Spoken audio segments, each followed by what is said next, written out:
సుమన్ టీవీలో మీ business promotions కోసం ఈ కింది నెంబర్ను సంప్రదించగలరు.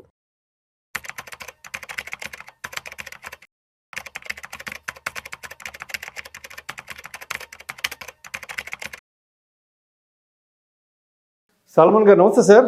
నమస్తే విష్ణు గారు. Welcome to Vishnu talks and welcome to Suman TV. Thank you అండి, it's my pleasure.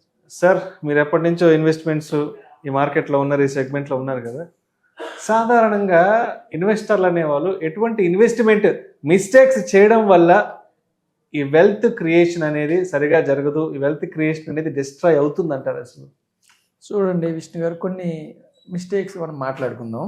Mistake 1, investing without goal. ఎటువంటి గోల్ లేకుండా ఇన్వెస్ట్ చేయడం. గోల్స్ పెట్టుకోవాలి. ఏమిటి ఆ గోల్స్ అంటే, ఒకటి రిటైర్మెంట్.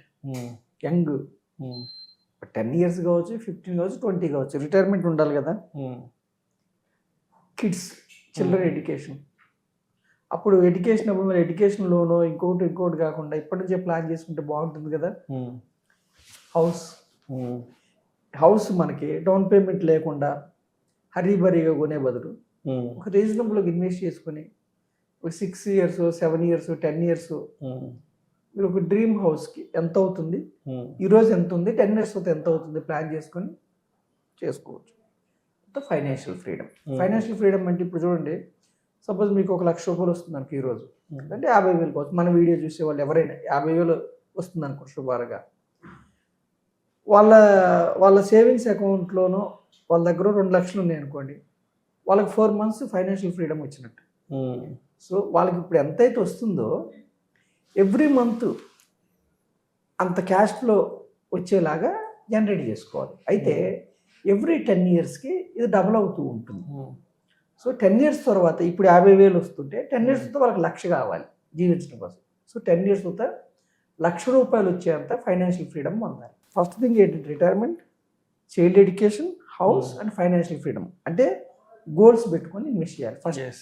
లేకపోతే అది గోల్స్ లేకుండా ఇన్వెస్ట్ చేస్తే అది మిస్టేక్. మిస్టేక్ 2 ఏమిటంటే waiting for the perfect time.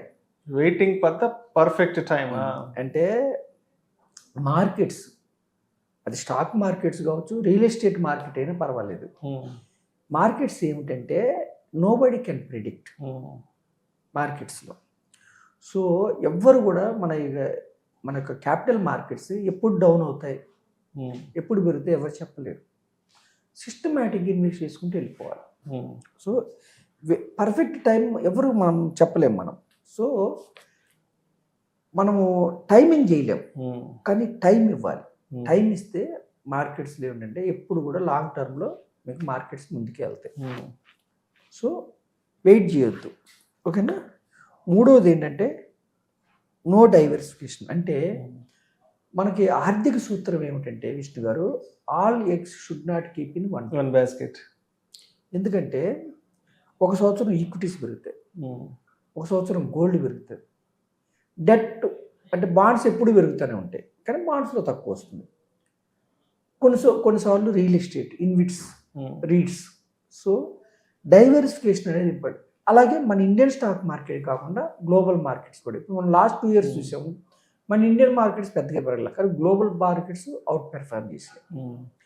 Gold out perform చేసింది, సిల్వర్ బాగా పెరిగింది. సో మనం ఏం చెప్తామంటే మిస్టేక్ 3 ఏంటంటే నో డైవర్సిఫికేషన్. అంటే అన్ని ఒకే చోట పెట్టడం, అది మిస్టేక్. పోర్ట్ఫోలియో ఎప్పుడు వైవిధ్యం ఉండాలి.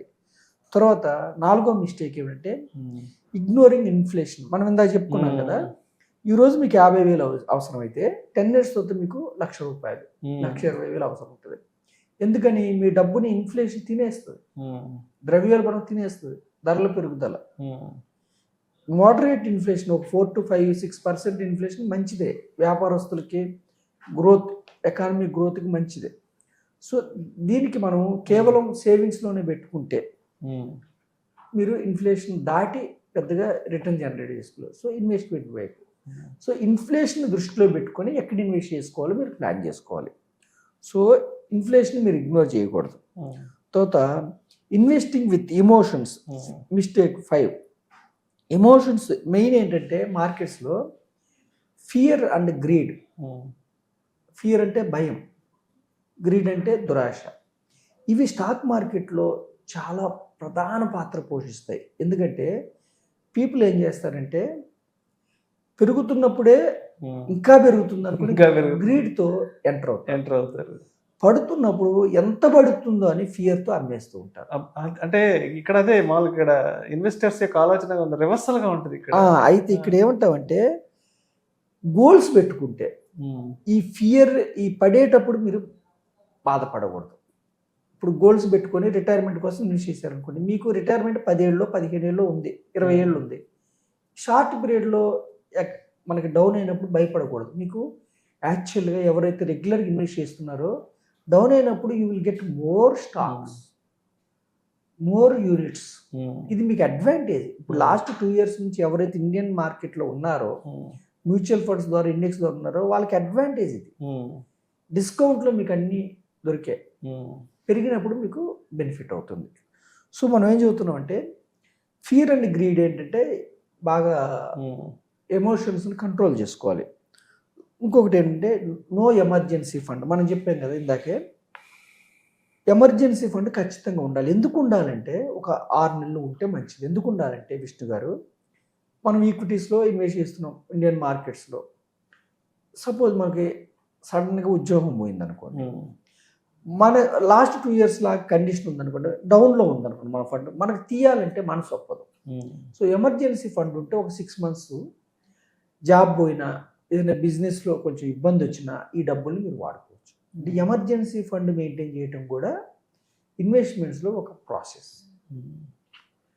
తర్వాత ఏమిటంటే హెల్త్ ఇన్సూరెన్స్, టర్మ్ ఇన్సూరెన్స్ లేకపోవటం అదొక మిస్టేక్. అంటే మనం ఇన్వెస్ట్ చేస్తున్నాం, కార్పస్ బిల్డ్ అయింది, హెల్త్ ఎమర్జెన్సీ వచ్చింది అనుకోండి, ఈ కార్పస్ మీకు ఎరోడ్ అయిపోతుంది.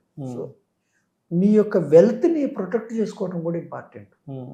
అంటే హెల్త్ ఇన్సూరెన్స్ పెద్ద మొత్తంలో ఉండాలి. అంటే అన్ఫార్చునేట్ సిచ్యువేషన్స్లో మీ యొక్క కార్పస్ని, అలాగే టర్మ్ ఇన్సూరెన్స్ కూడా ఉండాలి. ఇది కాకుండా ఇంకేమిటంటే chasing hot tips and trends. చేసే మిస్టేక్ ఏమిటంటే ఇప్పుడు సోషల్ మీడియాలో రకరకాల వ్యక్తులు రకరకాలుగా చెప్తూ ఉంటారు.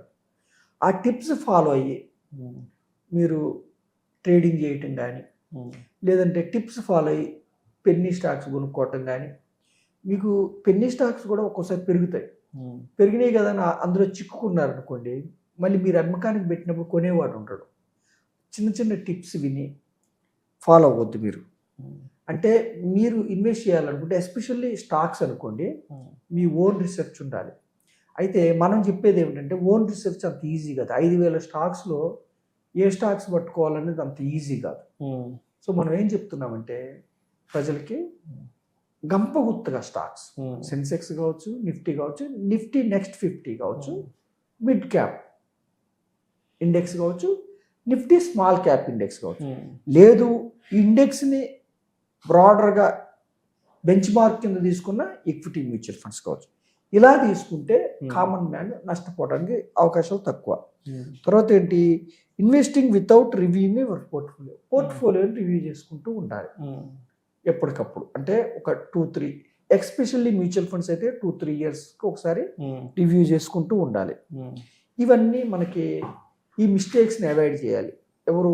ఎవరైతే ఇన్వెస్ట్ చేస్తున్నారో ఈ మిస్టేక్స్ జనరల్గా అవాయిడ్ చేస్తే వాళ్ళకి దీర్ఘకాలంలో వెల్త్ జనరేట్ అవుతుంది. సో మనం ఏం చెప్తున్నామంటే ఫైనల్గా ఏం చెప్తున్నామంటే మ్యాక్సిమం అవాయిడ్ చేయాల్సింది ఏంటంటే గ్రీడ్ అండ్ ఫియర్ వల్ల, తర్వాత టైమింగ్ చేయటం. గ్రీడ్ అండ్ ఫియర్ వల్ల ఎమోషన్స్తో మీరు పెరిగేటప్పుడే ఇన్వెస్ట్ చేయటం, తగ్గేటప్పుడు బయటకు రావటం. తర్వాత సింగిల్ స్టాక్ అవాయిడ్ చేయండి, సింగిల్ సెక్టార్ అవాయిడ్ చేయండి. అంటే సింగిల్ స్టాక్ ఎప్పుడు పెరుగుతుంది అంటే ఎప్పుడు కూడా స్టాక్ మార్కెట్లో ఏ వాల్యూలో మీరు ఎంటర్ అవుతున్నారు, ఏ వాల్యూలో అమ్ముతున్నారు అని దాన్ని బట్టి లాభాలు ఆధారపడి అంత ఈజీ కాదు. సో సింగిల్ స్టాక్స్ అవాయిడ్ చేయండి. సింగిల్ సెక్టార్ కూడా ఎప్పుడు కూడా క్యాపిటల్ మార్కెట్స్లో రిటర్న్స్ సైక్లికల్గా ఉంటుంది.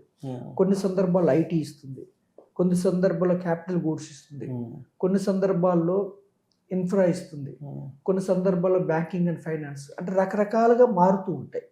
సో అందుకని మీరు డైవర్సిఫైడ్గా ఉండాలి. సింగిల్ సెక్టార్లో ఇన్వెస్ట్ చేసుకోవద్దు. ఇవి అవాయిడ్ చేయండి మీరు. ఓకేనా విష్ణు గారు? సో మనం ఓవరాల్గా చెప్పేది ఏంటంటే గోల్స్ని బట్టి దీర్ఘకాలం ఉండాలి.